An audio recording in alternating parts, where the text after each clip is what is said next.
People who pair dodo or fried plantain with ice cream. Life imprisonment, firing squad, or innocent. Firing squad. I agree. Yeah. And don't you dare say that you're not full or you're hungry in front of Exactly. your They'll Nigerian be mommy. like rule 101 of adulting. Nobody's gonna beat you. Nobody. Yeah. I went on a dating app looking for love and I came out with friends. I was going to criticize, but as long as Jazz is on top, I'm a happy lack. I'm Latoye and I'm a music artist, and there is no venture that's new under the sun. Thank you. Welcome to the vocational pod, Latoye. I'm very, very happy to have you here. And to my returning listeners, as you can see, things are not the same. We're now in a new space, and I'm now bringing you video podcast. Am I not kind? If you're new here, you're very, very welcome. And if you're a returning listener, thank you so much for coming back. Thank you for riding with me. Today, I have an incredible musical artist with me. She has introduced herself already. Her name is Latoye. She is, by my definition, she is a musical artist that moonlights as a UI UX designer. Yes, that is what I would like to, pass across to you guys. I like to start off my episodes by telling you exactly how I know the people who are on my seat or who are sharing this time and space with me. We met through a friend I made on Bumble. Indeed, I use Bumble BFF. I'm one of the very few people who I went on a dating app looking for love and I came out with friends.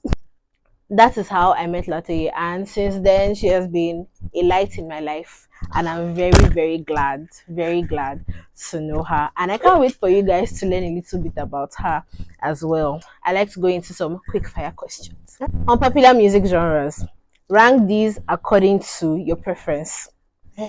Dance hall, jazz, country, and heavy metal. Least favorite would be heavy metal. Okay. Probably followed by dancehall, which is Okay. interesting.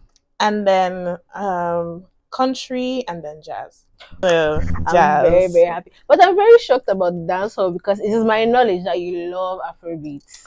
I do, which, yeah, and it's like, because pretty much like most of the time when you maybe going for an event or a party or something, it's usually paired like Afrobeat and dancehall, right? Exactly, or like soccer or something. Exactly, but no, I don't know. It's not. Yeah, it's not something that I would like leave a place or a club and then go to my house and listen to. But yeah, I'll do that with Afrobeat, but not really dancehall. Yeah. It's not something you listen to like on a drive to like grocery store or anything, no. Or even in my house, like when I'm cleaning and I'm trying to like dance, or it's not. I don't really do dancehall. Just you know what? Fair, absolutely fair enough. Everybody with their different taste buds, please. I mean, please. I want you to be the judge and the jury. So you can sentence them to life imprisonment, firing squad, or they're innocent. Are you ready? Okay. Yeah. People who pair dodo or fried plantain with ice cream. Wow, I feel like this is personal.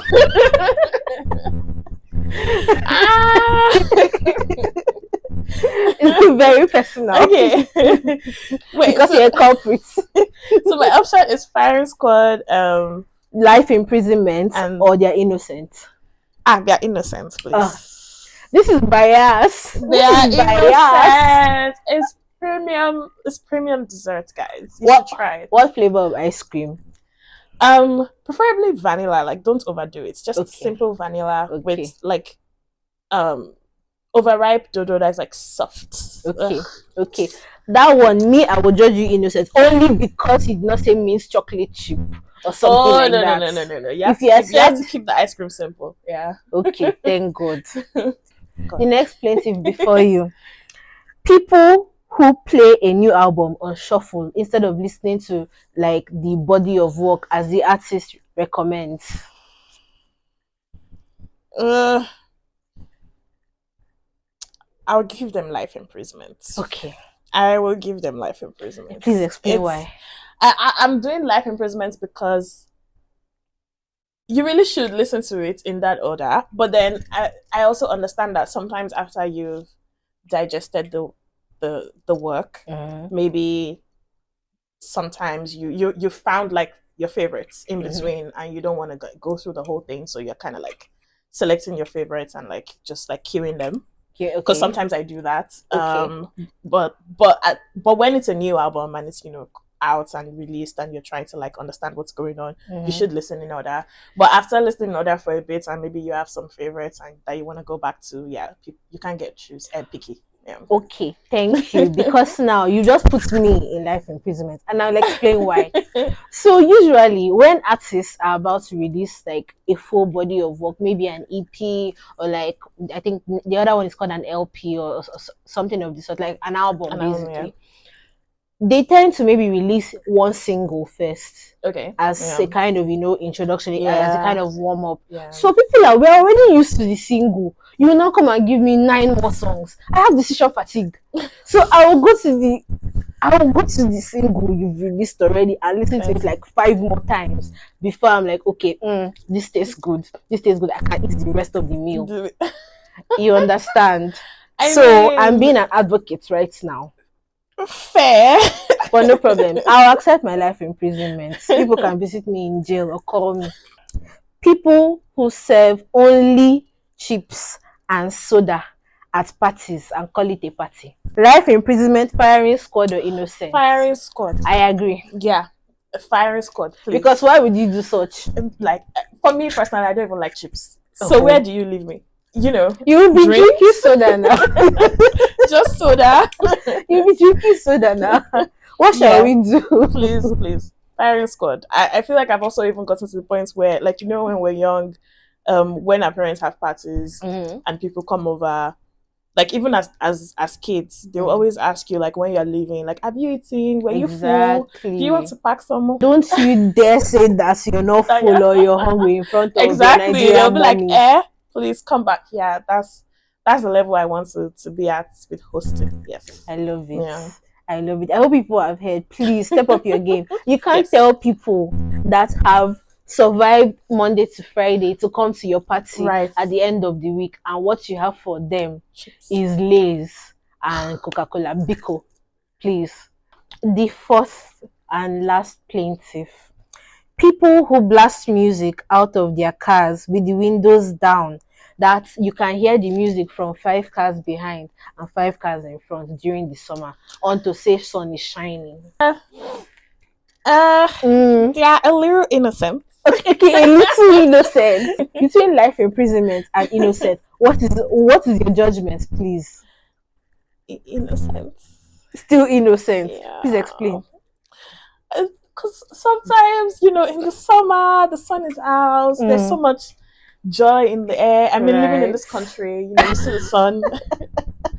We have 6 months of winter. Exactly. We have 6 months of winter. So, and then the beat is hitting and all that, but the bass is high. Okay, and so you want to share the joy to everybody around you. So I'm just like, take the window down a little bit, dancing and screaming to myself so the others can tap some joy.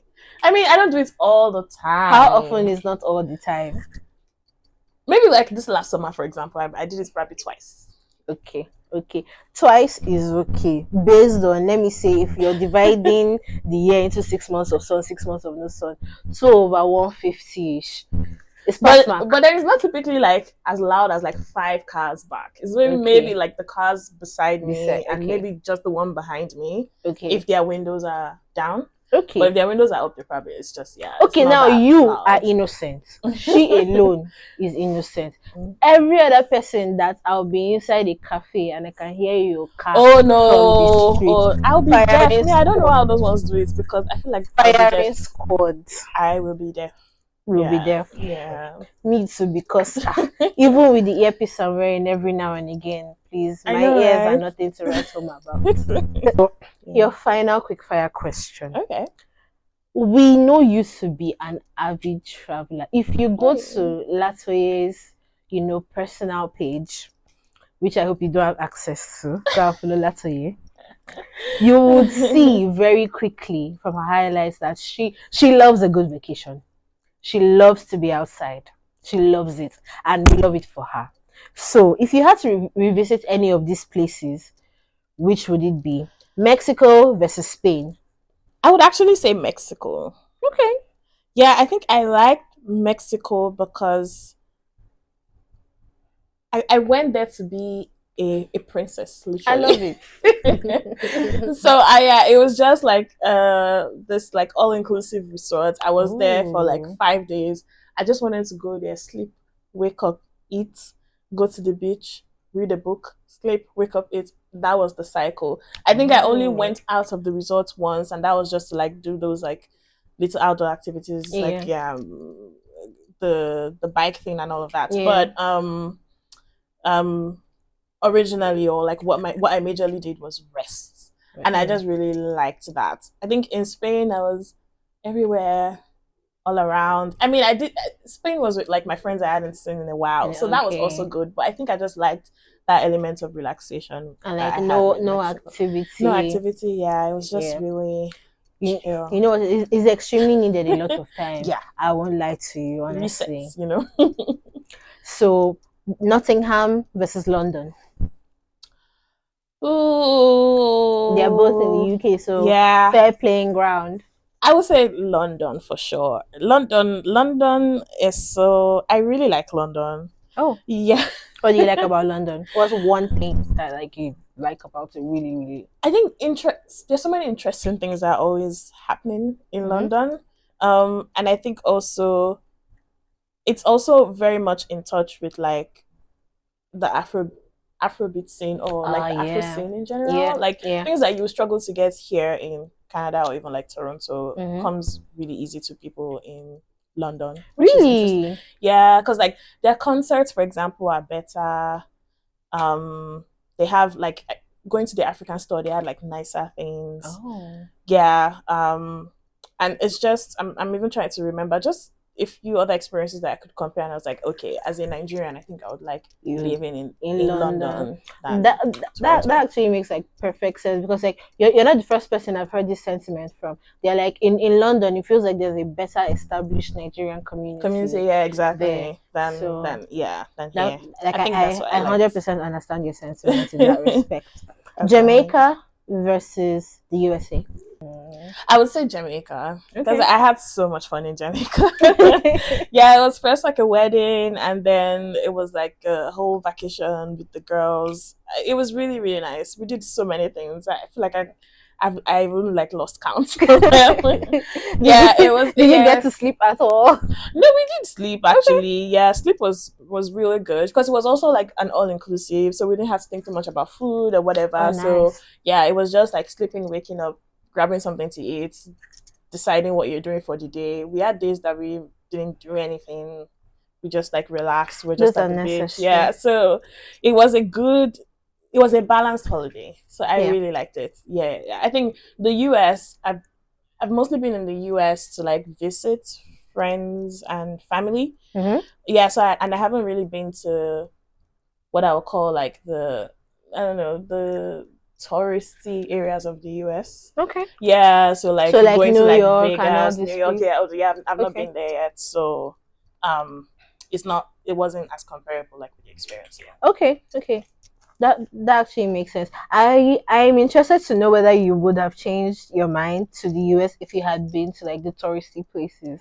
Honestly, yeah, I really don't know. Like people say things, but I really don't. I have to experience it myself to know, to decide. Yeah, that's more than fair enough. And you know, I think it's a better answer than to be like, oh, I probably would.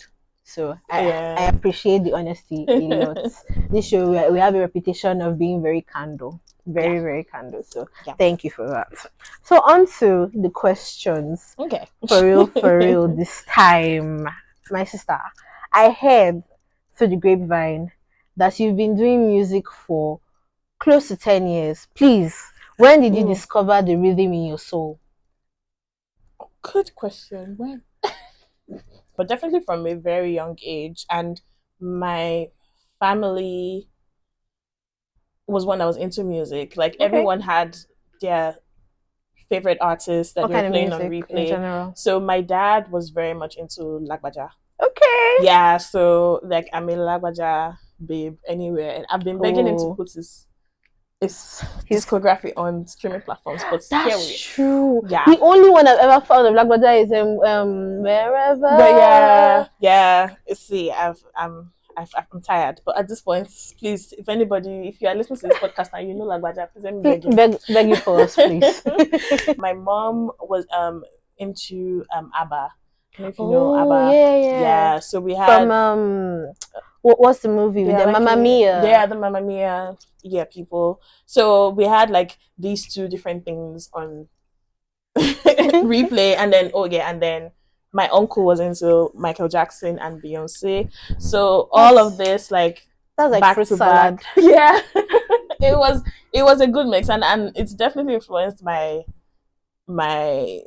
choice these days. Like I have such a good mix of things that I listen to. Like you'd probably not believe the songs I listen to, or like it's like what is a hodgepodge or whatever of different things. But yeah, so I grew up on all of that, and then there was choir. I'm starting the choir, singing. So I think just having those kind of systems around me sort of made me realize that this is something that I really like and enjoy. Yeah. And yeah, I just started to invest in a way. Like being in the choir, also just like making friends with people who are into music one way or the other. Yeah.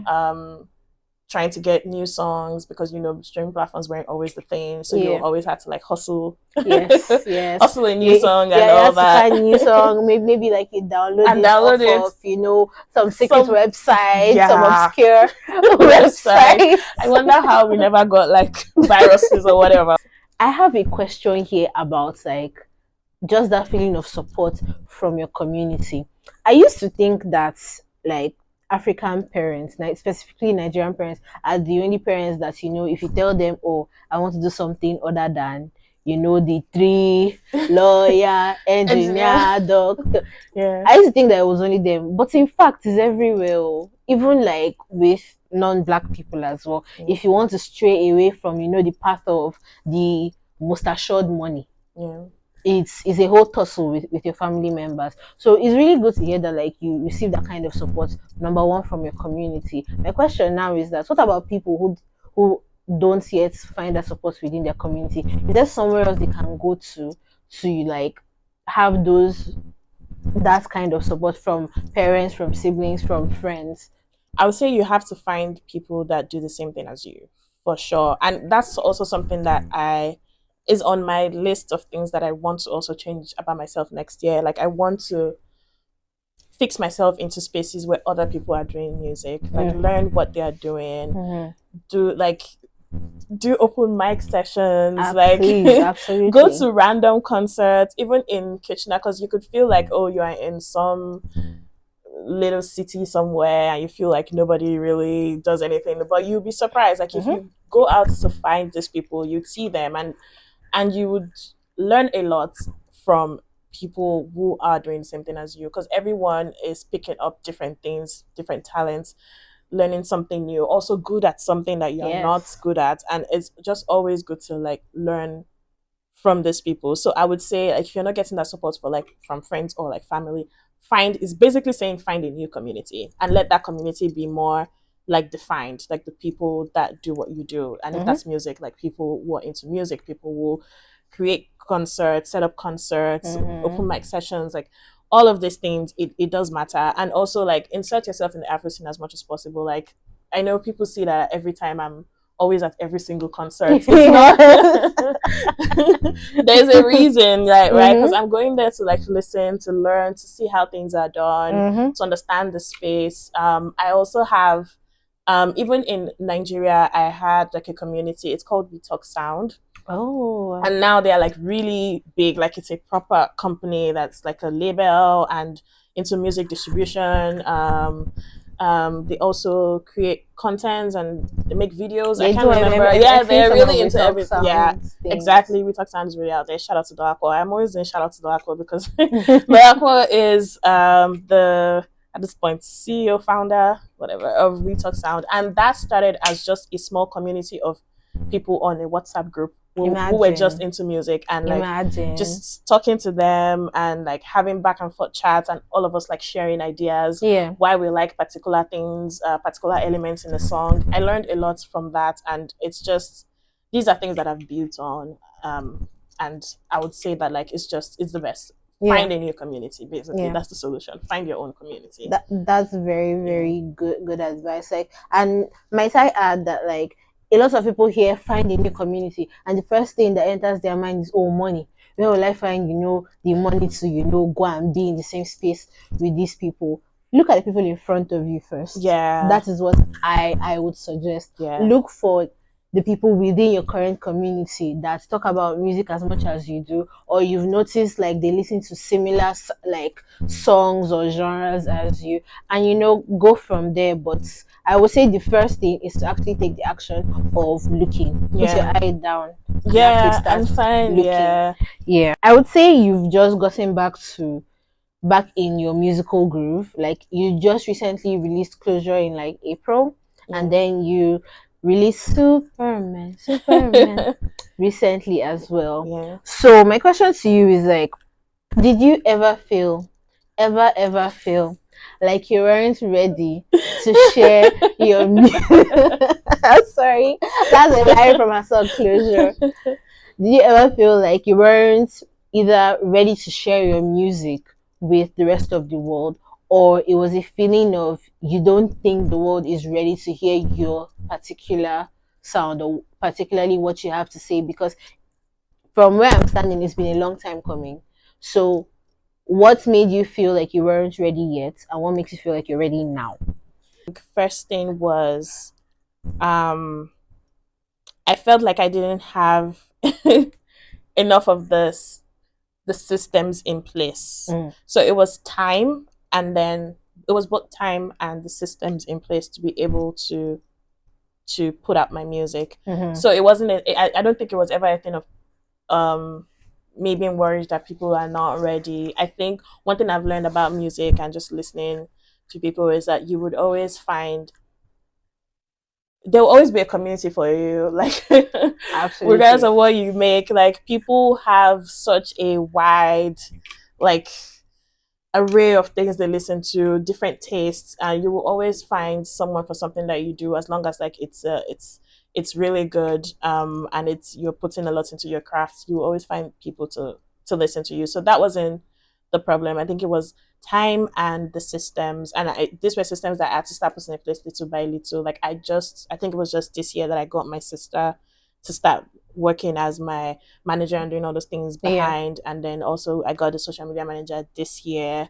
Also, I think there were some things that I also needed to learn personally about how to like properly record myself, because the distance between myself and the producers I work with, they're in Nigeria, I'm here.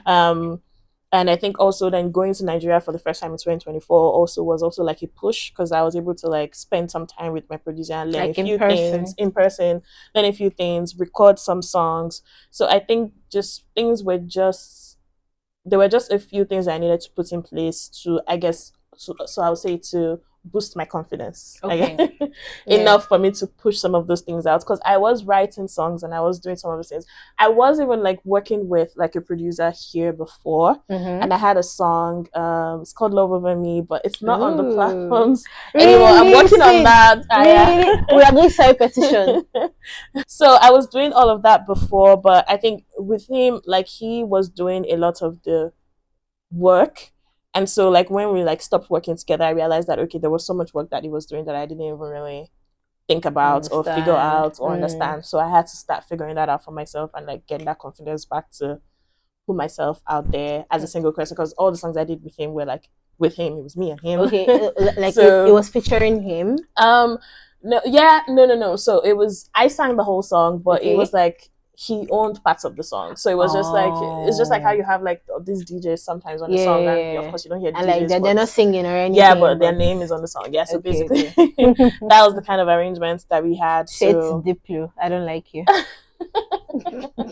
So I think it was a mix of like time and then also not having the systems and the structure. I think that's the word, structure in place to be able to put out the song. But now that I'm figuring that out, I wouldn't say that I have it 100%, but I'm figuring it out. So I'm taking those steps bit by bit and like building something. I really like how you pointed out that you don't yet think that you have it 100%, but yet you're still putting out bodies of work. I really appreciate that in not just you, but like in creative people in general. So another thing that I've noticed, especially with like other creatives, be it music or some other like arts, is people tend to get comfortable in like their stable job, like their 9 to 5. Yeah. So you mentioned that it took something of a push, in the right direction for you to finally be like, okay, I have to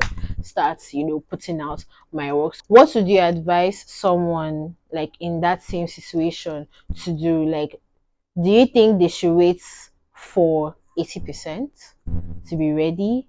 Like build the structure first before them putting out music? Or do you think they can start at 20%? I would say you can start at 20%. I don't think there is a rule to the game.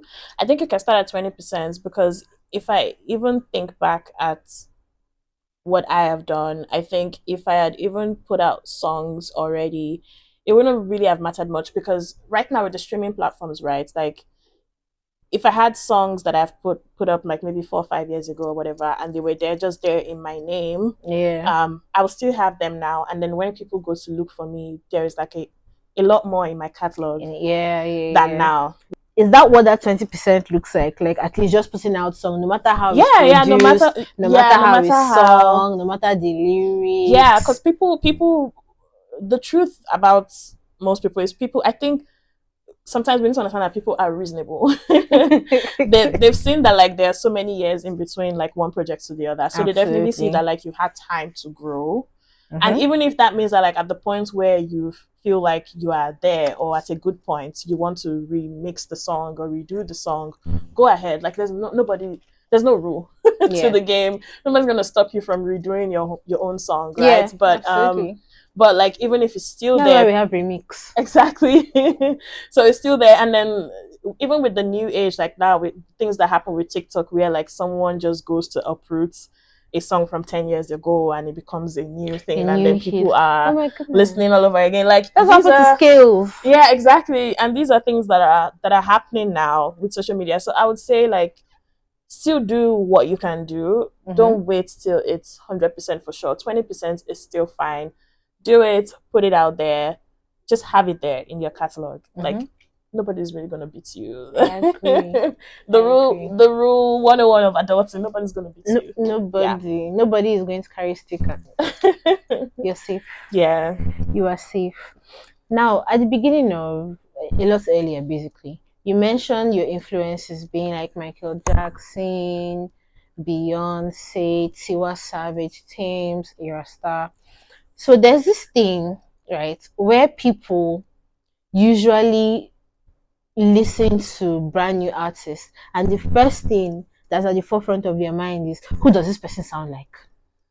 Who does this person sound like? And then before you know it, they'll start calling you, oh, Ikorodu Arasta.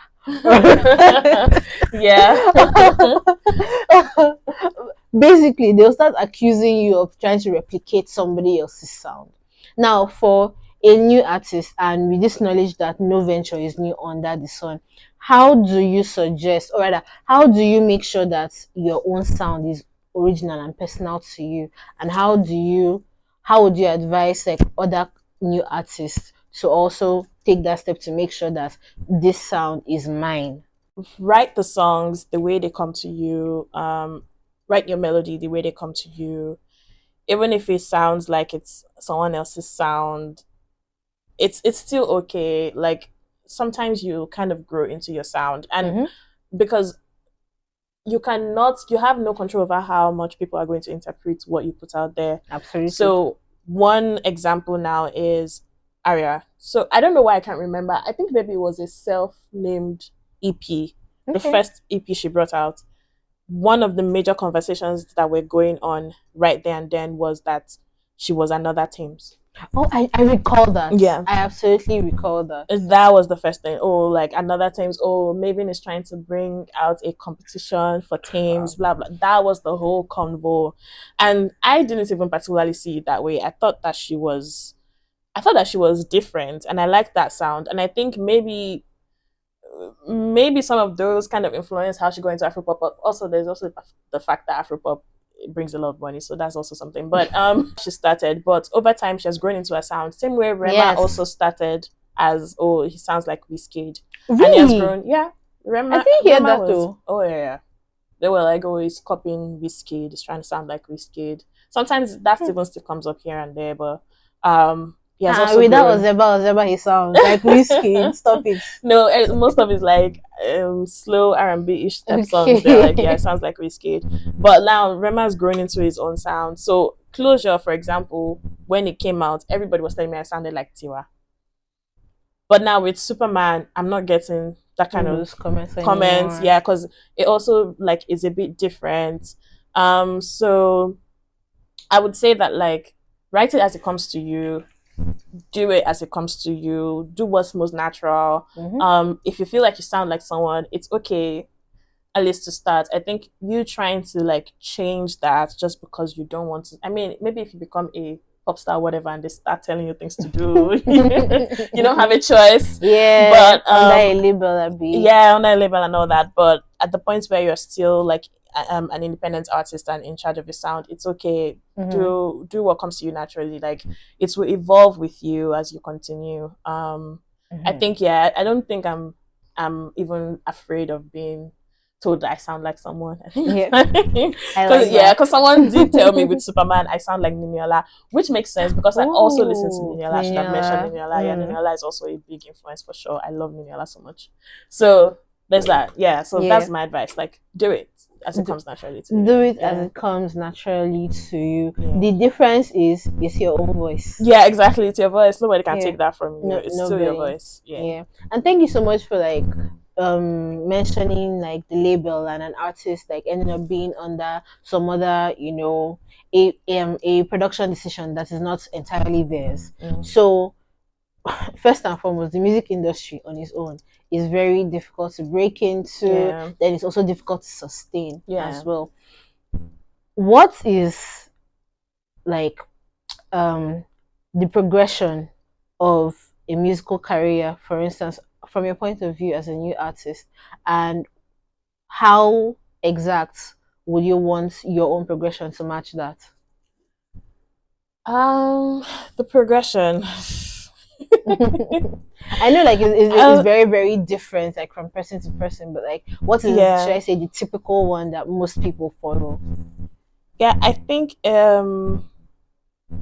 it starts with like putting enough out there and definitely getting to the point where you put a body of work out there so at least when people sort of like visit your catalog, they have a sense of like what you are. And then on another side of that, you're gradually building a community, and the community at some point has to go beyond your friends. So I think that's why like the effort is required to like put yourself out there more, find people, build people, let like people know your songs, even talk to other people about your songs. Oh, have you heard this sound, or have you heard this song? I've listened to this. Oh, I saw her, she came to this so show and whatever. So like you have to start building that community just beyond your family and friends to like more people. And I think so there are people that probably don't go beyond just building their own community and having their people and just staying independent and running, they just start to add more structure, and they're still able to like sustain themselves with just the community that they've built. Some people get to be signed to bigger labels, who then take on a lot of this like back end work for them, and then do a lot of their marketing, put them on a lot of more opportunities and stuff like that. So some people get that, some people don't. So I would say like for me, I honestly can't predict. It's not something you can predict. I don't know what would happen. There's also the part where like most of the time, even the labels kind of want to go for like people that are probably like younger. Like even if they sign people that are older, it's probably not for you to be a pop artist or something. It's probably yeah, they go for people that are younger now for the most part. So I didn't know there was an age limit on pop. There kind of is. That's crazy. like you have to, except like you have to be like very, very different in a way for them to like, I don't know, invest in you. Like there has to be something very different that is maybe called on by like the public at large. Where it's like, okay, you have to be you're really great, and they want to sign you and they want to make you into this big pop star. Is there anybody like that? Like, that's what I'm even trying to think of. Because I'm thinking anyone that started like older. I know Chaperone was like I think she's 26 right now, and she only really like blew up in the past year thereabouts. Yeah, but then would you even call her like a pop star? Well, I think a lot of her songs are very like poppy. Fair. But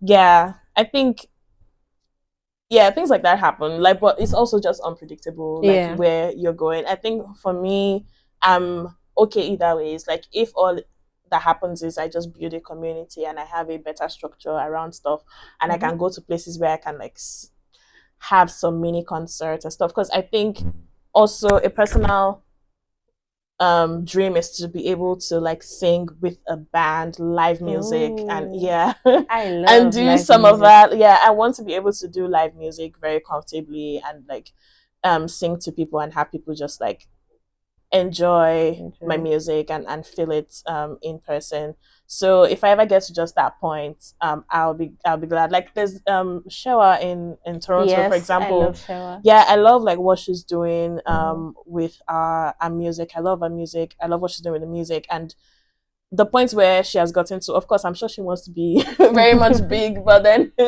you know, that's the thing. Someone else's your reality is someone else's prayer points, right? Yeah. Her reality right now is my prayer points. Like I would like to. I feel like I don't know what will happen when I get there. If I want more, I probably will. But if I can even get to that stage where I have that much community, I can say that I'm doing a concert and I get people to show up at my concert and come and listen to me. I think that's just like good enough for me, to be honest. So I think that's how I see it. I'm pretty confident that we will get there, and I will be in attendance in the front. I will be in attendance, and you all better be in attendance too. Yes. So thank you so much again for coming on the episode. I really, really appreciate it. You don't understand. And to close off,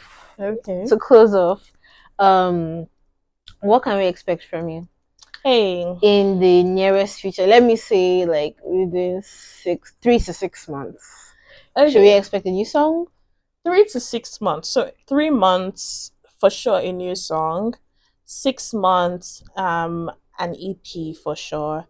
I'm just trying to like decide like what how I really want that body of work, or like what I want that work to look like. But definitely an EP in 6 months, and something music in 3 months. Nice. And I think my friends are pushing me to also do some performances, so maybe more of me on the stage soon. Yes, please. Yes, please.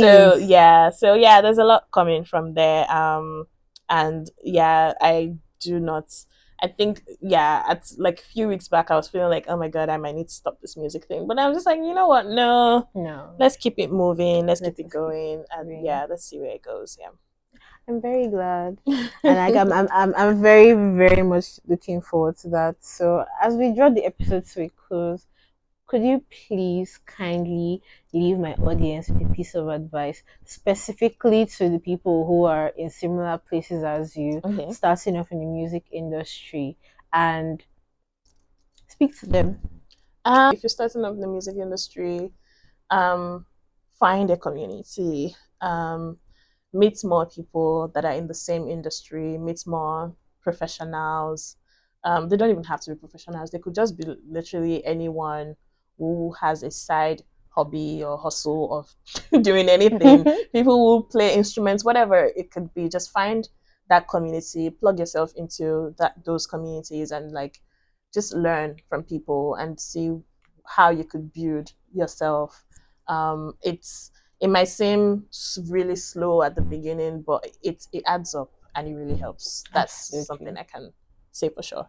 It adds up. Yeah. Absolutely. Thank you so much again. I know I've said it like 100 times now, but I am grateful. So everybody, please follow Latoye on Instagram, on TikTok, on Threads, on Twitter, wherever you see Latoye and you see Superman and you see Closure, follow, like, comment, share, do all the doables. Yeah. Thank you in so much manner. And please also follow this podcast on every platform. Instagram, TikTok. I'm not on Twitter because that place is toxic. I don't know how people used to do it. Please. I don't even have an account on Twitter because I don't even know how to navigate it. I know how to navigate it, but please. Yeah, please. I just have a personal one, but not an And please watch on YouTube, like, share, comment. Thank you so much for being here. How to say it? Comment below. Please, below.